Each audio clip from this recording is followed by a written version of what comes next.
Morning बच्चों। ये है हमारी आज की साइंस की वर्कशीट नंबर है 11 और डेट है 30/7/2021। इस वर्कशीट में चुंबक के बारे में और अधिक जानकारी हमें दी गई है, क्योंकि पिछली वर्कशीट में भी चुंबक के बारे में हमें कुछ जानकारी दी गई थी। इसमें हम देखते हैं हमें क्या सीखने को मिलने वाला है। तो इसमें सबसे पहले बताया गया है चुंबक की खोज किस प्रकार से हुई, विद्युत और चुंबकत्व क्या हैं, विद्युत चुंबक किस प्रकार से बनाया जाता है। यहाँ पे एक साइंटिस्ट है, चट्टान दी गई है, लोहे की पट्टी के द्वारा किस प्रकार से चुंबक बनाया जाता है, और ये वैज्ञानिक जिन्होंने विद्युत चुंबकत्व की खोज की थी। और यहाँ पे विद्युत चुंबक का एक उदाहरण दिखाया गया है। वर्कशीट के अंत में प्रश्न दिए गए हैं, 5 प्रश्न, जिनका उत्तर हम वर्कशीट को कंप्लीट करने के बाद जिसका उत्तर हम दे पाएंगे। तो अपनी वर्कशीट स्टार्ट करते हैं। वर्कशीट का नाम चुंबक के बारे में अधिक जानकारी। इसमें बताया गया है प्राचीन यूनानी प्राकृतिक चुंबक मैग्नेटाइट की खोज करने वाले पहले लोगों में से थे।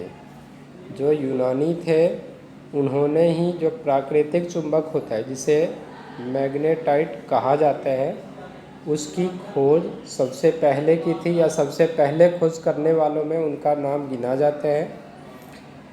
उनके लिए चुंबकत्व एक जादुई आकर्षण था, मैजिक की तरह था, और इसीलिए इसका नाम मैग्नेट रखा गया था। एक चुंबकीय क्षेत्र को देखा तो नहीं जा सकता, उसे हम देख नहीं सकते जिस तरह से हवा को है, लेकिन उसके प्रभाव को महसूस किया जा सकता है। अब मैग्नेटाइट, जो कि एक प्राकृतिक चट्टान है,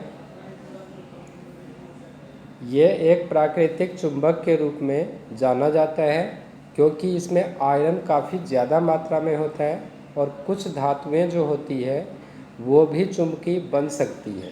इनमें लोहा है, जो हम सब जानते हैं, कोबाल्ट और निकेल। इनसे चुंबक बनाए भी जा सकते हैं।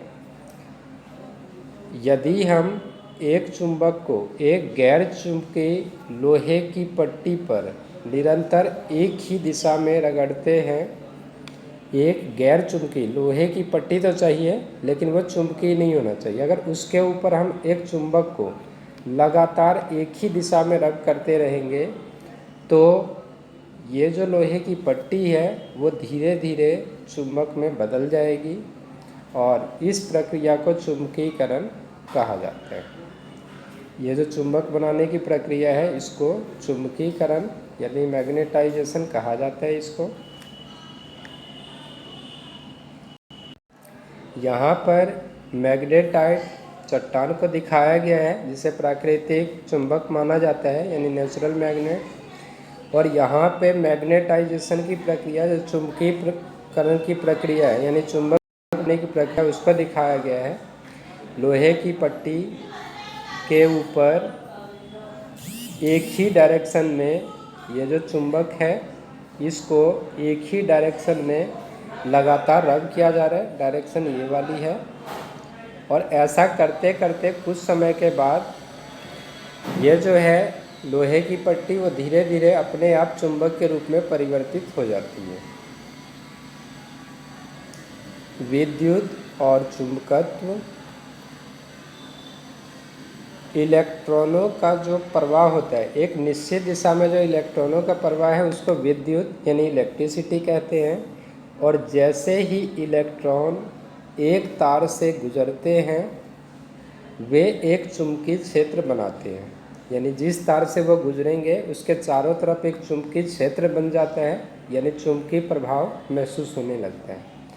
वैज्ञानिकों का मानना है कि चुंबकत्व और बिजली एक ही बल का हिस्सा है, और इसको विद्युत चुंबकीय बल कहा जाता है।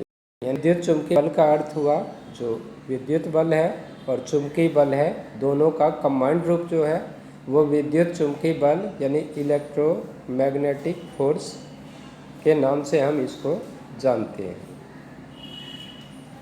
डेनिश भौतिक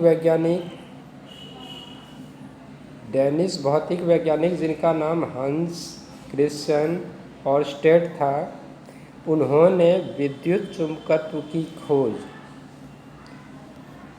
1820 में की थी।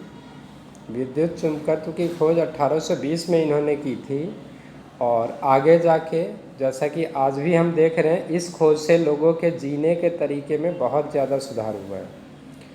अब विद्युत चुंबक क्या होते हैं? तो विद्युत चुंबक, जब हम किसी पदार्थ को चुंबक के रूप में परिवर्तित करते हैं विद्युत का इस्तेमाल करके, तो उसको विद्युत चुंबक कहा जाता है। उदाहरण के तौर पे जब हम लोहे के चारों ओर लिपटे कुंडलित तार में विद्युत यानी इलेक्ट्रिसिटी फ्लो कराते हैं, तो इसे चुंबक बनाने का प्रयास, तो इस प्रकार जो चुंबक बनता है उसको विद्युत चुंबक कहते हैं। और विद्युत चुंबक जो होती है उसकी शक्ति, उसकी जो पावर है, इंटेंसिटी है, वो अलग अलग होती है। वो डिपेंड किस पे करती है? वो डिपेंड करती है कि उससे विद्युत धारा की मात्रा कितनी प्रवाहित की गई है और साथ में जो तार को कुंडलित किया गया है उसकी संख्या कितनी है। जितनी ज़्यादा संख्या होगी कुंडलित की, उतनी विद्युत चुंबक उतना ज़्यादा पावरफुल होगा, स्ट्रांग होगा। और इसी प्रकार से जो उसमें प्रवाहित विद्युत धारा है उसकी मात्रा जितनी ज़्यादा होगी उतना ही ज़्यादा चुंबक पावरफुल होगा विद्युत चुंबक। तो यहाँ पे उदाहरण दिया गया है कि विद्युत चुंबक का कबाड़ खानों में कारों को उठाने के लिए शक्तिशाली विद्युत चुंबक का उपयोग किया जाता है। ये उदाहरण दिखा रखा है इन्होंने। अब यहाँ पे जो क्वेश्चन है इससे रिलेटेड वो हम डिस्कस कर लेते हैं। पहला क्वेश्चन है, उस चट्टान का नाम बताइए जो एक प्राकृतिक चुंबक है। तो जैसे कि हमने स्टार्ट में चर्चा की थी, मैग्नेटाइट, जो यूनानी लोग थे जिन्होंने पहले चट्टान की खोज की थी, तो मैग्नेटाइट वो चट्टान है जिसको प्राकृतिक चुंबक के रूप में जाना जाता है। चुंबकीकरण क्या है? तो चुंबकीकरण जो किसी पदार्थ से जो चुंबक बनाया जाता है, जैसे हमने उदाहरण में देखा था कि एक ही दिशा में, यहाँ पे एक ही डायरेक्शन में लगातार किसी चुंबक को लोहे की पट्टी से रब करने पर वो चुंबक के रूप में परिवर्तित हो जाते हैं। इसी प्रक्रिया को चुंबकीकरण कहा जाता है। उसके बाद थर्ड क्वेश्चन है, विद्युत चुंबकत्व की खोज किसने की? तो डेनिश भौतिक वैज्ञानिक जो हैंस क्रिश्चियन ऑर्स्टेड, जो ऊपर नाम दिया गया है, वो उत्तर होगा। उसके बाद है, विद्युत वाहक बल को परिभाषित कीजिए। यहाँ पे विद्युत वाहक बल का मतलब है विद्युत चुंबकीय बल की बात की गई है, जो कि यहाँ पर बताया गया था। तो यहाँ इसमें हमें विद्युत चुंबकीय बल के बारे में बताना है। तो विद्युत चुंबकीय बल जो कि विद्युत और चुंबकत्व के जो कंबाइंड रूप से इफेक्ट होता है, जो बल होता है, उसको विद्युत चुंबकीय बल कहा जाता है। पांचवा क्वेश्चन है, विद्युत चुंबक क्या होते हैं, इसकी शक्ति को कैसे बदला जा सकता है? तो जैसे अभी हमने ऊपर चर्चा की है, विद्युत चुंबक बनाने के लिए किसी नर्म लोहे की जो पट्टी होती है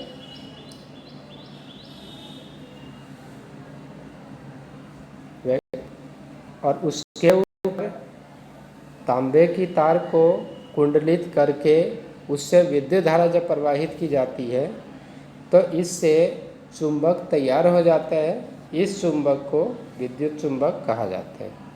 और इसकी शक्ति को बदला कैसे जा सकता है? तो जैसे दो तरीके बताए गए हैं। जो कुंडली की संख्या है तार की, उसको कम ज़्यादा करके, और इसके साथ साथ जो विद्युत धारा प्रवाहित की जाती है उसकी मात्रा को कम ज़्यादा करके इसकी शक्ति को बदला जा सकता है। तो ये हमारी आज की वर्कशीट है जिसकी चर्चा हमने कर ली है, जिसको समझ लिया है। उम्मीद है सभी बच्चों को वर्कशीट समझ आ गई होगी। सभी बच्चों को इस वर्कशीट को और अच्छे से रिवाइज करना है और समझ के इसके प्रश्नों के उत्तर लिखने हैं और उत्तर लिख के समय पर ग्रुप में भेज देना है ताकि बच्चों की उपस्थिति दर्ज की जा सके तथा वर्कशीट चेक की जा सके। Thank you.